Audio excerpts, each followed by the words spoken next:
천연수의 할아버지 장례식장에서 두 사람은 오랜만에 다시 만납니다. 하지만 감동적인 순간도 잠시, 지강이는 장례식장에 모인 동네 사람들의 수군거림을 견디지 못하고 결국 자리를 뛰쳐나가 버립니다. 천연수는 그녀를 붙잡으려 뒤따라가지만 쌓여있던 서운함 탓에 따뜻한 말 대신 차가운 말이 먼저 나오고 맙니다. 어린 시절 지강이는 천연수를 괴롭히는 친구들 앞에서 항상 그를 지켜주던 든든한 존재였습니다. 하지만 그녀 역시 혼혈이라는 이유로 튀기라는 놀림을 받으며 외로움을 견뎌야 했죠. 게다가 아버지가 운영하는 모텔에서 생활하던 탓에 동네 사람들의 편견은 더욱 심했습니다. 결국 다시 장례식장으로 돌아온 지강이는 자신을 험담하던 동네 친구들에게 당당히 다가가 한 방 먹이며 참을 수 없던 마음을 표출합니다. 그러나 이 상황에 분노한 김원열이 술병을 집어 던지려 했고 천연수가 이를 막아서며 지강이를 보호합니다. 이 과정에서 두 사람은 몸싸움을 벌이게 되고 장례식장은 큰 혼란에 휩싸입니다.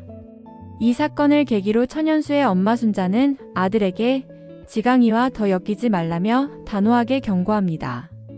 지강이에 대한 순자의 경계심은 날이 갈수록 커져갑니다. 한편 회사에서 해고된 지강이는 시리에 빠질 새도 없이 뜻밖의 주목을 받습니다.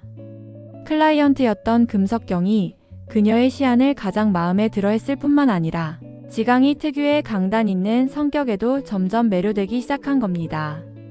싫은 사람과는 일하지 않을 사치도 부릴 수 있다는 지강이의 말에 금석경은 깊은 인상을 받았죠. 뿐만 아니라 황정구 역시 지강이의 당당한 태도와 매력에 감명을 받고 그녀와 함께 일하고 싶다는 이유로 결국 회사를 떠납니다. 지강이의 존재감은 점점 커져가고 있었죠. 그러던 중 지강이는 천연수가 데이트 중이라는 소식을 듣습니다. 그녀는 천연수에게 전화를 걸어 사과하려 했지만 데이트 중이라는 생각에 실망한 나머지 급히 전화를 끊어버립니다. 그날 지강이는 매년 생일마다 호텔에서 함께 축하하자는 괴짜 아빠 지춘필의 요구에 반항하기 위해 우연히 만난 금석경에게 도움을 요청합니다. 남자친구인 척 함께 가달라고 부탁한 것이죠. 그런데 호텔에 도착한 그녀를 기다리고 있었던 사람은 뜻밖에도 천연수였습니다. 천연수는 금석경을 보자마자 10년 전 일을 떠올립니다.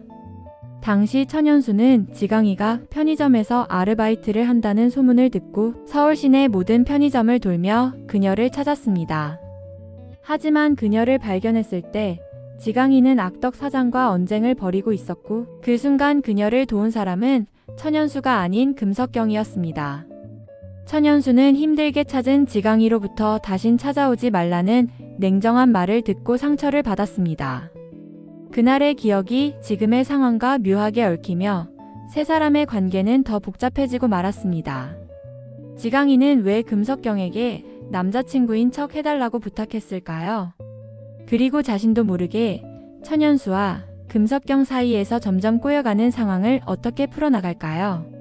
지금까지 보여준 지강이의 당돌하면서도 복잡한 모습은 여전히 많은 의문을 남깁니다.